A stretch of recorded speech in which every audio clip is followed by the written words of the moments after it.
सभी का इस नए एक्सप्लेनर में बहुत बहुत स्वागत है। आज हम इतिहास और पुराण के सबसे इंटेंस, सबसे नाटकीय मनोवैज्ञानिक टकरावों में से एक को डिकोड करने वाले हैं। शिव धनुष का टूटना और परशुराम जी का अहंकार। सच कहूं तो ये सिर्फ एक पुरानी कहानी नहीं है, ये अहंकार, गुस्से और धैर्य का एक ऐसा मास्टर क्लास है जो आज के समय में भी बिल्कुल सटीक बैठता है। तो चलिए बिना किसी देरी के इस महाकाव्य में उतरते हैं और देखते हैं कि कैसे एक सेकंड का डिसीजन पूरे ब्रह्मांड की एनर्जी को बदल सकता है। इमेजिन कीजिए, एक भरा हुआ दरबार है और वहां गूंजती है एक आवाज। क्या ये पृथ्वी वीरों से विहीन हो गई है? जनक का ये डायलॉग सिर्फ एक सवाल नहीं था, ये एक पिता की हताशा थी, एक बहुत गहरी पीड़ा थी। और यहीं से हमारी इस कहानी का गियर एकदम से शिफ्ट होता है और स्टेक्स अचानक से बहुत ऊंचे हो जाते हैं। भाग 1, शिव धनुष और स्वयंवर। चलिए देखते हैं कि असंभव सी चुनौती आखिर थी क्या। अल्टीमेट टेस्ट ये था भगवान शिव के दिव्य धनुष को उठाना और उस पर प्रत्यंचा चढ़ाना ताकि राजकुमारी सीता से विवाह हो सके। अब ध्यान देने वाली बात यह है कि ये शिव धनुष कोई नॉर्मल हथियार नहीं था। इसका भौतिक वजन और इसका आध्यात्मिक वजन इतना ज्यादा था कि दूर दूर से आए बड़े बड़ी महारथी, घमंड से भरे राजा महाराजा इसे अपनी जगह से 1 इंच भी नहीं हिला पाए। सब के सब पूरी तरह फेल हो गए। भाग 2, जनक की निराशा और उनका क्रोध। इस विफलता का असर क्या हुआ, आइए समझते हैं। तो सीक्वेंस कुछ ऐसा बनता है कि पहले सारे राजा एक एक करके ट्राई करते हैं और फेल होते हैं। जनक अपनी सारी उम्मीदें खो बैठते हैं और इसी भयंकर फ्रस्ट्रेशन में वो पूरी सभा का बहुत बड़ा अपमान कर देते हैं कि भाई शायद ये धरती अब वीरों से खाली हो चुकी है। अब ये सुनकर श्रीराम के छोटे भाई लक्ष्मण जी का खून खौल उठता है। वो एकदम भड़क जाते हैं और लाजमी भी है, रघुकुल के सबसे महान योद्धा श्रीराम वहां बैठे हैं और कोई उनकी वीरता पर ऐसे सवाल उठाए। ये बात लक्ष्मण जी के लिए बिल्कुल असहनीय थी। भाग 3, शिव धनुष भंग। अब आता है इस स्वयंवर का सबसे बड़ा क्लाइमैक्स। यहाँ गुरु विश्वामित्र श्री राम से कहते हैं, उठो राम भंजोहु भवचापा, उठो राम, शिव के धनुष को तोड़ो और जनक के दुख को दूर करो। अब यहाँ एक बहुत कमाल की बात नोटिस करने वाली है। श्री राम के पास असीम शक्तियां थीं, वो सर्वशक्तिमान थे, पर उन्होंने तब तक अपनी जगह से एक कदम नहीं बढ़ाया जब तक उनके गुरु ने उन्हें बाकायदा आज्ञा नहीं दी। इसे कहते हैं अल्टीमेट सेल्फ कंट्रोल और मर्यादा। श्री राम का अप्रोच देखिए, बिल्कुल शांत। वो उठते हैं, अपने गुरु को प्रणाम करते हैं और उस विशाल शिव धनुष को इतनी सहजता से उठाते हैं जैसे वो कोई फूल हो। फिर जैसे ही वो प्रत्यंचा चढ़ाते हैं, धनुष एक कान फोड़ देने वाली भयंकर गर्जना के साथ टूट जाता है। अचानक से पूरे दरबार में जश्न का माहौल बन जाता है। चारों ओर हर्षोल्लास छा जाता है और सीता जी उन्हें वरमाला पहना देती हैं। लेकिन खैर, ये खुशी ज्यादा देर टिकने वाली नहीं थी। भाग 4, परशुराम का भयंकर क्रोध। उत्सव के बीच होती है एक खौफनाक एंट्री। वो जो जश्न चल रहा था ना, वो एकदम सन्नाटे में बदल जाता है। वहां एंट्री होती है अत्यंत क्रोधित ऋषि भगवान परशुराम की। अब परशुराम जी कौन है? वो भगवान विष्णु के अंशावतार हैं और शिव जी के बहुत परम भक्त हैं।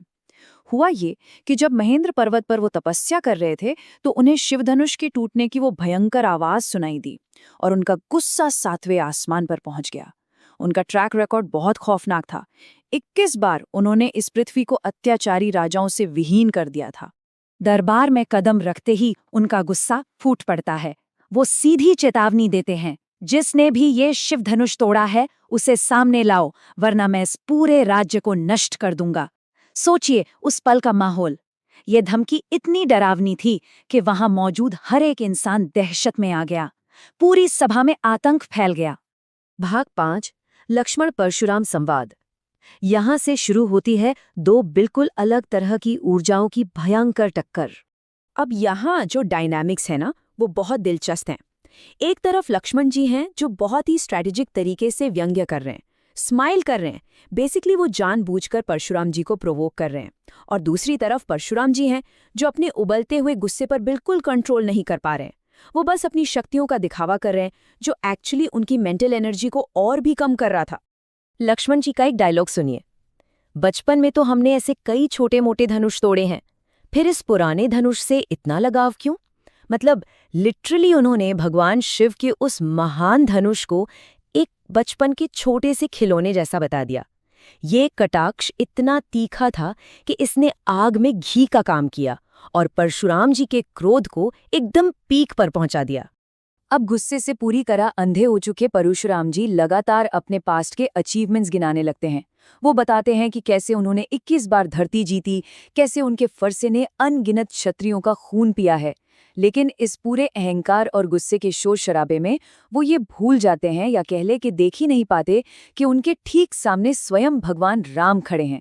वो उस दिव्य स्वरूप को पहचानने में पूरी तरह से फेल हो जाते हैं। और जब बात एकदम आउट ऑफ कंट्रोल होने लगती है, तब श्री राम आगे आते हैं। उनका वाक्य देखिए, हे नाथ, शिव धनुष को तोड़ने वाला आपका कोई दास ही होगा। एक तरफ लक्ष्मण जी का प्रोवोकेशन और दूसरी तरफ श्री राम की ये अल्टीमेट ह्यूमिलिटी। वो हाथ जोड़कर इतने शांत स्वर में बात करते हैं कि वो शांति भड़कती हुई आग पर ठंडे पानी की तरह काम करती है। परशुराम जी का डाउट क्लियर करने के लिए फाइनली वो श्रीराम को भगवान विष्णु का दिव्य धनुष पकड़ा देते हैं और जैसे ही श्रीराम उसे बिल्कुल आसानी से धारण करते हैं, परशुराम जी का जो सारा अहंकार था वो 1 सेकंड में टूट जाता है।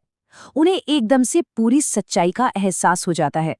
इसके बाद श्रीराम उनके उन सभी पुण्य लोकों को नष्ट कर देते हैं जो उनके इस अहंकार की जड़ बन रहे थे। हालांकि उनके ब्राह्मण होने के सम्मान में वो उनकी आवागमन की शक्ति को सुरक्षित छोड़ देते हैं। भाग 6, अहंकार, संयम और आज। अब देखते हैं कि इन सब बातों का हमारी आज के मॉडर्न लाइफ से क्या कनेक्शन है। इस पूरी कथा से जो सबसे बड़ा साइकोलॉजिकल लेसन निकल कर आता है वो है अहंकार यानी ईगो के बारे में। देखिए, परशुराम जी खुद एक अवतार थे, उनके पास असीम शक्तियां थीं, लेकिन ईगो ने उन्हें एकदम अंधा कर दिया था। अहंकार लिटरली यही करता है, ये इंसान की असली कैपेबिलिटी को दीमक की तरह खा जाता है और जो सच्चाई बिल्कुल सामने खड़ी होती है ना, उसे भी देखने नहीं देता। यहाँ हमें क्रोध और संयम, एंगर और रेस्ट्रेंट के बीच का एक बहुत ही ब्रिलियंट टैक्टिकल लेसन मिलता है। लक्ष्मण जी ने शब्दों का इस्तेमाल किया क्योंकि उन्हें पता था कि एक गुस्से से भरा एजिटेटेड माइंड बहुत जल्दी कमजोर पड़ जाता है। गुस्सा हमारी सारी एनर्जी सोख लेता है। इसके एकदम उलट संयम यानी सेल्फ कंट्रोल हमारी एनर्जी को बचाता है, हमें क्लैरिटी देता है। और अंत में श्री राम के उसी शांत संयम ने बाजी मारी। अगर हम इन टेकअवेज को आज की इस fast paced super stressful life में अप्लाई करें तो रिजल्ट्स सच में गेम चेंजर हो सकते हैं।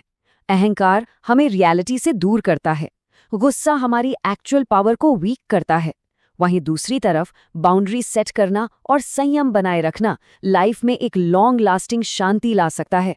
आज के टाइम में जहां हर छोटी बात पर लोगों का पारा चढ़ जाता है, वहां ये क्वालिटीज होना बहुत जरूरी है। तो इस एक्सप्लेनर के अंत में एक ऐसा सवाल है जो हम सबको खुद से पूछना चाहिए। हम सभी की लाइफ में कुछ ना कुछ परेशानियां, कुछ बड़ी चुनौतियां हैं जो किसी भारी शिव धनुष से कम नहीं है। तो सवाल ये है कि आज के स्ट्रेसफुल दौर में हम अपनी लाइफ के उस शिव धनुष को अंधे गुस्से के बजाय श्रीराम जैसे शांत संयम के साथ कैसे उठा सकते हैं? इस पर जरूर गहराई से विचार कीजिएगा। इस कथा विश्लेषण में साथ जुड़ने के लिए बहुत बहुत धन्यवाद। ऐसी ही दिव्य कथाओं के लिए चैनल को सब्सक्राइब करना न भूलें। सनातन धर्म की इस यात्रा का हिस्सा बने और अपने जीवन में ज्ञान, शांति और सकारात्मकता लाएं। धन्यवाद।